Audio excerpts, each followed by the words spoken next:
Okay, so I've got all the good pieces, all the pieces that worked. I've put them all together, and then I've consolidated them all into part A and part B. So I have two different parts to work with. They're both a little bit different from each other, so we never get bored because there's always something a little bit different happening. Okay, so we have part A and part B to work with. The other thing I want to do is I'm going to take this track and I'm going to do a technique that I've done in another video. I want to highlight that here as well. Essentially, we go and look at this and we see that we have, basically this drum beat is just a kick, a hat, and a snare. That's all that there is to this particular one. So I'm actually going to separate this drum beat into its different sounds. So the way I'm going to do that is quite simple. I'm just going to take this track, I'm going to duplicate. So now I have 3 of this exact same track, okay? I'm going to go into this first one. I'm going to take this kick, I'm going to solo it. Then I'm going to rename this kick. And you see what I'm doing here. Now on this one, I'm going to go into hat. Yeah, it's a hat. I'm going to solo that hat. I'm going to name that hat. I'm going to go here, and you got it, snare, solo, rename, snare. Okay. So this is what I like to do every time. That way I have pure control over every single aspect.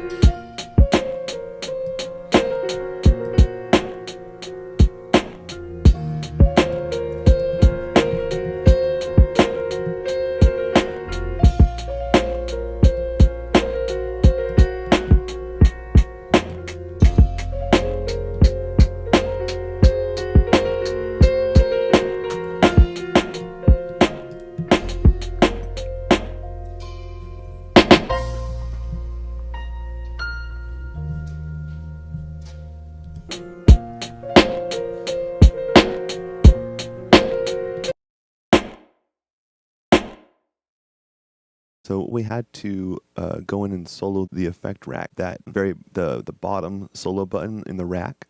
So when we actually soloed the snare, for instance, right here we've got a snare track pulled up. When I hit solo on the snare pad, it unsoloed the effect rack. So now we have that dry and wet signal both coming through at the same time, and they're coming through on all 3 of these tracks, so it's going to be a problem. Now, one way to fix that is to actually just delete all the other MIDI notes. So instead of soloing the kick, for instance, we would want to just delete everything but the kick. So we just got to go over here to the piano roll and find the kick. Kick here. So you can select the snare and delete, select the hat and delete. Same on this clip. Select the snare, delete, select the hat, delete. You got the kick. And then same here, this is the hat track.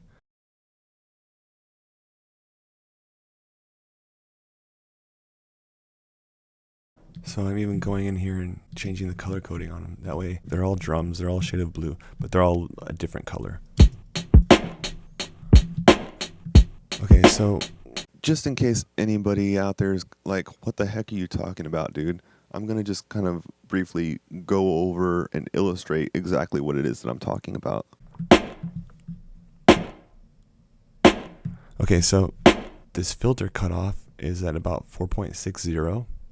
Now, when the snare is playing, if I turn this all the way down, because this is a low pass filter, if I turn this all the way down, it should kill it completely. So as you can hear, we still have the snare now coming through this chain here. So the other good thing about what we did here by deleting all these other drums and just leaving only, say, the snare there and only the hat here and only the kick here, when we've got this soloed, it's going to also solo here. So these two things are connected, right? What we would do to alleviate that is to solo this rack. Okay, so now it's only the snare because that's all that's in this MIDI clip, and it's running through the rack only. See, as you can see, bring that filter down and you can't hear it at all. So that's going to give us an actual, like, way more control over each individual drum sound.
was making sure, seeing where this was tuned to and where the kick was tuned to, and it's funny, I was pitching it around and it didn't need it. This was actually in the right spot the whole time, so.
Bussing these drums. I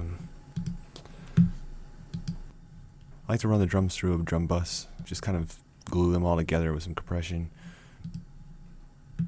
So I think that's about it for this. Next time, what we'll do, we'll give this another listen and probably add some bass to it, maybe some electric guitar. I'm not really sure at this point. Stick around, we'll find out. Thanks for watching. Be sure to like, share, subscribe to the channel. Comment below if you have any suggestions. I mean, I just started making these kinds of videos, so obviously it's going to be rough and there's going to be some messed up parts, and I do appreciate feedback and stuff though, so any suggestions, anything we could do to make this better and help grow into something that could actually help people. Alright, take care guys.